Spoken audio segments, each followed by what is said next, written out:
Hi friends, నమస్తే అండి. మీ అందరికీ ముందుగా వినాయక శుభాకాంక్షలు అండి. మీరందరూ చక్కగా ఆరోగ్యంగా ఇష్టం ఉండాలని కోరుకుంటున్నానండి. మీరు ఏదైనా పని అనుకున్న సక్సెస్ కావాలని నేను మనస్ఫూర్తిగా కోరుకుంటున్నాను. దాంతోపాటు నేను చేసి ఈ ఛానల్ కూడా సక్సెస్ కావాలని చెప్పి మీరందరూ కోరుకోండి.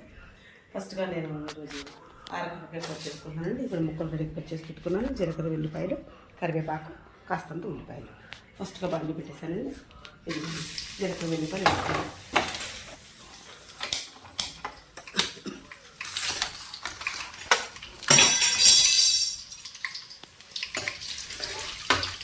ఇది ఉల్లిపాయలు వేసుకొని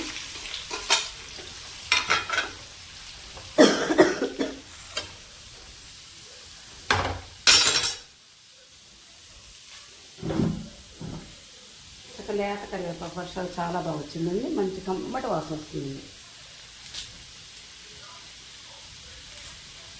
చక్కగా మిరపకాయలు వేసుకొని కరివేపాకు కూడా వేసుకొని ఆయిల్ వేసుకొని కారపొడి కొట్టుకుంటే బాగా ఉంటుందండి. ఒక గిన్నెలు మనం కొట్టుకుంటున్నామండి. చక్కగా కరివేపాకు, ఉల్లిపాయలు, జీలకర్ర, వెల్లిపాయలు, ఎరుపు పచ్చిమిరపకాయలు లేవండి. మనకి పచ్చిమిరపకాయలు లేదు.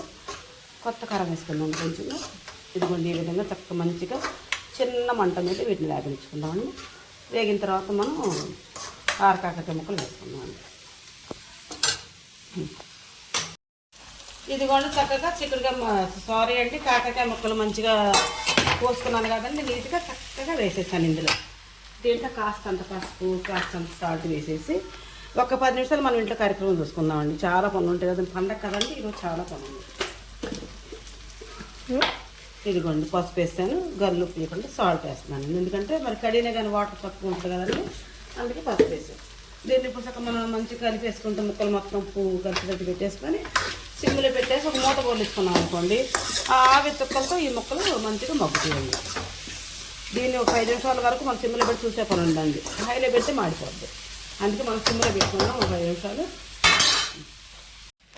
ఇదిగోండి చక్కగా సిమ్లో పెట్టాం కదా 5 నిమిషాల తర్వాత అని చెప్పాను కదండి. చక్కగా సిమ్లో పెట్టా మంచిగా మగ్గిపోయినాయండి చాలా వరకు.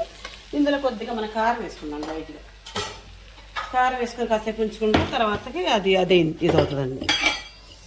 ఇక చిన్న మంట మీద ఉంచేద్దాం పొయ్యి మీద. మనం కొత్త కారం వేస్తానండి ఈరోజు.